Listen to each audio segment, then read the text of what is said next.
à tous à une autre émission Pot pourri. Comme vous le remarquez, cette semaine, je suis seule. Mon co-animateur est à l'extérieur. Mais je vous fais la promesse que cette émission sera très intéressante car notre invité nous parlera peut-être des débuts, pas peut-être, mais va nous parler des débuts de Tembec. Comme vous le savez, cette année, c'est le 25e anniversaire de la fondation de la compagnie Tembec. Alors, je vous invite à demeurer avec nous. Je n'en dis pas plus parce que je crois que ça va être très intéressant et très émouvant pour ceux et celles qui ont connu ce début. Avec nous, cette émission, nous allons parler d'histoire. J'ai avec moi M. François Desjardins qui va nous tourner une page historique parce que l'on parle du 25e anniversaire de Tembec. Bienvenue. Bonsoir, Chantal. Bon, on parle du 25e de Tembec, c'est son existence, mais pas en tant qu'usine. C'est ça qu'on aimerait apprendre, ceux que nous venons de l'extérieur et on ne connaît pas vraiment l'histoire complète de Tembec. Est-ce que vous pourriez nous faire l'historique un peu? Bien, je pourrais dire que la CIP fonctionnait, ça faisait depuis 1928 ou 29, une cinquantaine d'années. Nos parents ont travaillé là. Ensuite, les enfants, comme se passe aujourd'hui avec Tembec. Dans le temps, moi, j'avais une ancienneté de 14 ans avec la CIP. Puis, tout semblait à bien marcher. On avait un emploi. Sur l'or, là. On avait un emploi. Okay. Nos familles en profitaient. On planifiait notre futur sur la CIP. Et ensuite, on s'est aperçu que les choses commençaient à détériorer. Puis moi, je me rendais compte que la compagnie réinvestait pas comme elle a dû faire. OK. Est-ce que, bon, vous dites que ça se détériorait, mais est-ce que vous aviez confiance que ça demeure vivant, que ça reste en place parce que l'usine a fonctionné quand même, là? Oui, moi, j'avais espérance avec beaucoup d'autres que la compagnie réinvestirait. Étant donné 50 ans avec Témiscamingue, je ne croyais pas qu'un jour les portes seraient fermées. Fait que j'avais toujours espérance, mais je voyais ça, je voyais qu'il manquait de l'argent, il manquait de l'investissement dans l'usine pour que ça prenne plus de, comment je dirais de croissance. De croissance, puis donner plus de confiance. Mais est-ce qu'il y avait des contrats? Est-ce que vous voyez... Est-ce que l'usine fonctionnait ou c'est parce qu'il n'y avait plus de contrat? Qu'est-ce qui se passait? L'usine fonctionnait. Je me souviens pas comment était le marché dans le temps, mais on travaillait tout. Fait que ça me dit que tout fonctionnait normal là, avec l'emploi. Je me souviens pas qu'il y avait eu des coupes d'hommes, là, tu sais, comment je dirais ça, des coupes. C'est ça. Puis sur ce ton-là, on croyait de rester là avec la CIP. Une bonne confiance. Oui, une bonne confiance. Mais qu'est-ce qui s'est passé pour qu'un jour les portes se ferment? Nous autres, on s'est fait dire que c'était plus rentable. Oh. Alors, la nouvelle est venue que c'était plus rentable. Puis dans le temps, je crois qu'il y avait des lois. Si je me souviens un peu, là, dans le Québec, c'était peut-être un avis de...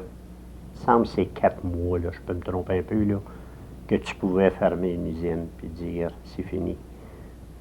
Je comprends aujourd'hui que ça fait pas grand sens, ça, mais dans le temps, la nouvelle est arrivée, puis que l'usine fermerait.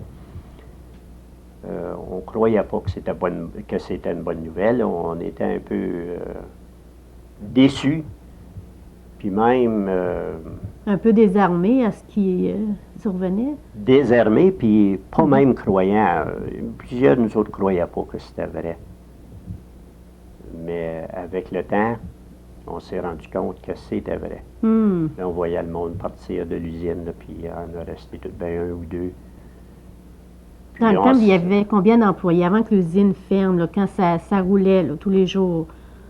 Il y avait au-dessus de 400 employés dans le temps. Puis un average de 48 ans. L'average d'âge, là. OK. Fait que, on s'est rendu compte que c'était vrai. Puis je me souviens, on allait prendre un verre de bière à la taverne. On avait une taverne à White Oaks Inn. Puis là, ben, je sais bien qu'on prenait un verre de bière, puis on se demandait qu'est-ce qu'il y avait pour nous autres dans le futur. On avait encore espérance que ça rouvre. Bon, on ne savait pas sous quelle forme ou comment. On n'a jamais perdu espérance. Il y en a qui avaient des métiers, les autres étaient plus aptes à trouver de l'ouvrage ailleurs. Ils étaient en demande. Ceux qui n'avaient pas de métier, ben, les chances étaient moins bonnes. Plusieurs de nous autres ont pris des cours.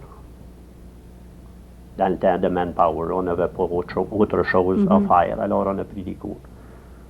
Puis ça a commencé à dérouler un jour que peut-être que ça réouvrirait. Puis avec le temps, ben, ça a viré que c'était vrai. Ça veut dire que mais le temps, dans le laps de temps que vous avez pris vos cours, de la fermeture, ça c'est après la fermeture que vous avez pris vos cours? Oui. D'accord. Et jusqu'à ce que ça se brasse un peu, que vous en entendiez parler, combien de mois ou combien d'années ça s'est déroulé en... Bien, on avait toujours espérance, mais ça se parlait pas tellement fort. OK. Mais on avait un président qui s'appelait Charlie Carpenter. Lui, il organisait le monde de Témiscamingue pour faire des démonstrations à Montréal. Je me souviens des démonstrations en avant de la Sun Life. Que c'était pas possible qu'un gouvernement laisse tomber. Donc, vous voulez dire des manifs de syndicats, là? Oui, de syndicats puis de démonstrations avec toutes sortes de gens, là. De laisser tomber une petite ville comme ça qu'on avait vécu 50 ans, puis la laisser tomber comme une ville fantôme, là. C'était pas...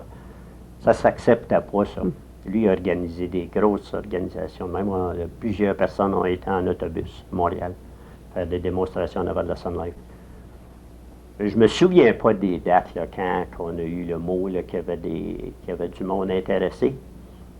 Mais on a su qu'il y avait 4 personnes qui seraient intéressées dans le temps, puis qu'il y avait de la crédibilité. C'était un monsieur George Petty, un monsieur Stevens, Jack Stevens, Jim Chandler, puis Frank Dettori. C'était les 4 fondateurs. Alors ça nous a donné de l'espoir. Le gouvernement avait ça en main aussi. On avait beaucoup d'espoir dans le temps. Mais on trouvait que les choses démarraient pas bien vite. Il y avait le bois sur la rive, sur le lac Témiscamingue, qui était notre source de vie à nous autres. Si l'usine démarrait, on savait qu'on avait besoin du bois. Alors, la CIP a essayé de passer ce bois-là. On s'est organisé en conséquence, encore avec Charlie Carpenter, puis plusieurs qui sont retraités aujourd'hui, qui sont morts, d'empêcher ce bois-là de passer. Parce qu'on savait que c'était notre survie, ce bois-là passé, on n'avait plus de bois. Le bois qui flottait là, sur la rivière et le lac. Oui. Je me souviens pas là, si c'était 50 000 cordes de 4 pieds là, dans le temps. C'était beaucoup. Oui, oui. Puis, on a fini par les empêcher de faire passer ce bois-là, malgré plusieurs obstacles, mais on était sur le lac, on était des pêcheurs. OK. On s'est organisés comme pêcheurs pour faire croire qu'on pêchait. Alors, le bois passait pas. Ensuite, et vous arrêtiez les bio? Bien, ils ne voulaient pas laisser passer le bois par-dessus nous autres. On était beaucoup de pêcheurs sur le lac. Fait que tu peux t'imaginer, oui, une grosse pêche, oui. Très grosse. Ensuite, on avait on attendait parler que le gouvernement serait intéressé peut-être à le vendre. Puis plusieurs de nous ont trouvé que ça traînait. Alors, on a fait des démonstrations sur le pont. On empêchait le trafic de passer de l'Ontario au Québec et Québec en Ontario. Et avec ces démonstrations-là, les choses ont rouvert. On a eu une bonne nouvelle du gouvernement, puis je me souviens, on était à l'Arena, tout le monde allait écouter cette bonne nouvelle-là, qu'enfin l'usine ouvrirait. Mais qui était là, vous dites, bon, on empêchait, il y avait les employés, j'imagine, oui. Et, mais lorsque vous parlez, bon, on empêchait le trafic, ça c'est la fois où ce que les gens de la place, ça veut dire femmes, enfants, tout le monde était là pour empêcher. Tout le monde de la ville, là, je ne peux pas toutes les énumérer parce qu'il y en a tellement. Il y avait au moins 400 personnes. Ah, il y en avait beaucoup. Puis j'étais vraiment surpris parce qu'il y a un groupe de nous autres qu'on s'est fait enlever sur le pont, je dirais, vers les 4h, 4h30 un après-midi. On n'était pas beaucoup. Puis moi, je croyais que cette chance-là avait été donnée pour épeurer les autres, puis ça n'avait pas reviré comme ils croyaient que ça allait revirer, ça avait empiré. Le monde était plus fâché. Puis ils sont présentés sur le pont avec leurs femmes, puis des amis, puis de tout âge, tous les âges étaient sur le pont. Puis c'était sérieux, là. On voulait à tout prix rouvrir l'usine. Puis je peux dire que ça a bien reviré. Est-ce que les médias étaient là? Vous suivaient vos péripéties? Oui. Les médias étaient là, ils prenaient tous les portraits nécessaires. Là. On faisait les manchettes dans les journaux puis les papiers. Est-ce que vous croyez que ça l'a aidé peut-être à débloquer un peu au niveau gouvernemental? Moi, j'y crois sincèrement, oui, que je sais bien que le gouvernement doit avoir réalisé. Ce monde-là veut travailler, ils veulent avoir de l'ouvrage. Est-ce que vous aviez des nouvelles de ces 4 investisseurs-là, les 4 fondateurs? Là? Est-ce qu'ils vous donnaient des nouvelles, me dire, on est rendu à telle étape?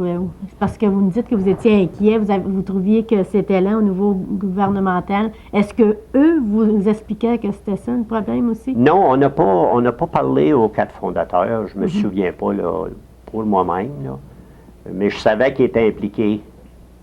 Puis juste sachant qu'il y avait du monde avec de la crédibilité, impliqué pour le marché, puis pour le vendre, aussi pour le vendre aux yeux du gouvernement, pour montrer que le monde était sérieux. C'était assez pour nous autres de croire que l'usine va réouvrir, mais c'était quand? On était tannés, on était frustrés.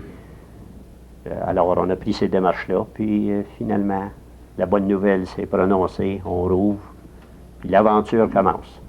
Et là, comment vous annoncez ça? Parce que là, il y avait des parts que les employés pouvaient acheter, c'est ça? Est-ce que c'est là que ça a débuté ou ce fut un peu plus tard? Comment ça s'est déroulé? Comment ils vous ont expliqué ça? Bien, ils nous ont expliqué que l'usine ouvrait. Alors, plusieurs d'entre nous qui étaient sur le bien-être ont été fortunés de commencer à travailler les premiers. D'autres qui avaient des petits jobs cette puis là, ils n'étaient pas pressés pour commencer tout de suite. Alors, on a pris ceux, le monde le plus urgent, qui en avait plus besoin. Et l'organisation s'est faite aussi avec Charlie Carpenter, puis le gouvernement, où ce qu'on devenait des actionnaires. 400 actionnaires pour montrer qu'on avait vraiment un intérêt à l'usine. Ah, c'est bien ça. Fait que ça s'est démontré, ça. Il y a eu 400 actionnaires. On a détenu des pourcentages de parts dans la compagnie, mais ça démontrait qu'on voulait partager, partager avec les fondateurs à rouvrir la compagnie, dans ce sens-là. Fait que le gouvernement, il a vu ça d'un bon œil, puis ils nous ont donné des octrois, là, je me souviens pas comment d'argent qu'ils nous ont donné dans le temps, là. Mais ils nous ont aidés. Ils nous ont aidés beaucoup, oui. Mais ça fait 25 ans. Ça fait 25 ans, oui. Qui étaient là, qui ne sont plus, parce qu'on parle de retraités, on parle aussi de personnes qui sont décédées aussi. Est-ce que, vous vous rappelez des gens qui ont fait de grandes parts, de grandes choses aussi lors de ces manifs, par exemple? Je me souviens de bien du monde qui ont fait des grosses parts, mais je ne m'arrêterai pas à ceux qui n'ont fait plus que d'autres, parce que dans ma tête, ça vient pas comme ça, là. Je voyais pas ça. Je voyais, moi, que tous ceux qui ont contribué à l'ouverture, ils ont fait toutes des grosses parts. Il y en a beaucoup qui sont morts aujourd'hui. Si je commençais à te les énumérer, je n'aurais pas longtemps, là, puis j'aurais peur aussi de l'oublier, fait que j'oserais pas. Mais je pourrais dire, tous ceux qui sont décédés, là, ils ont donné des heures d'eux-mêmes à l'usine pour réouvrir l'usine, puis ils avaient confiance à un futur. Et tout le monde se tenait, là, parce qu'on parle des femmes et des enfants aussi. Oui, là, c'était le sens que tu pouvais élever ta famille. Tu avais un gagne-pain à l'usine, puis tu pouvais élever ta famille. Tu étais en paix d'avoir un emploi. C'était critique, ça.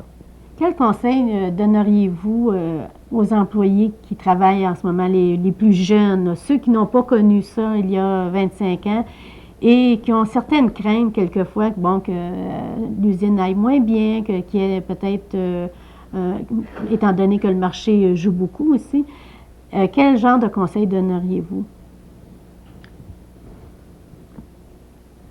Moi, les conseils que j'ai à donner, c'est d'abord qu'ils travaillent, qu'ils donnent leur meilleur, puis je crois qu'ils le font. Il y a beaucoup de jeunes responsables à l'usine qui rentrent des heures, puis qui sont sérieux. C'est un gagne-pain pour les autres. Faut que je dise, dans les 25 ans qu'on a passé, on a eu des hauts puis des bas quand le marché n'était pas bon. Mais je me souviens pas qu'on a eu, comment je te dirais ça, laisser partir du monde, là, on n'a pas laissé partir du monde partout. À ma connaissance, ça n'a pas arrivé. Mais on a eu des hauts puis des bas. Puis je crois des fois que peut-être il y a des jeunes qui s'inquiètent un peu quand le marché n'est pas bon. On a vécu à travers de ça. Moi, je crois que l'important, c'est de donner de leur meilleur d'eux autres mêmes à l'usine. Puis les choses vont bien aller. J'ai confiance. C'est ça. Et bon, Tembec le dit, hein, son emblème, si tout le monde fait un peu de leur part, c'est bâtir ensemble, c'est ça? Oui, ton futur. C'est bien ça. C'est spécial. Et qu'est-ce que vous souhaitez pour vous, là, le 25e? Qu'est-ce que cela vous dit en vous?